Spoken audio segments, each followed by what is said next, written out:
কাল বৈশাখী চৈত্রের শেষ বেলা পাতা ওড়ে নাকি কত বছরের মায়া ভেঙে যাবে রাজপথ এসে গেছে অচেনা কাজলে চোখে হঠাৎ করে কাল বৈশাখী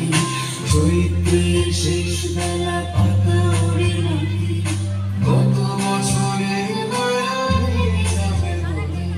রাজপথ ভেসে গেছে অচেনা কাজলে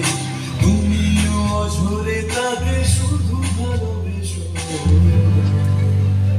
এসো হে বৈশাখ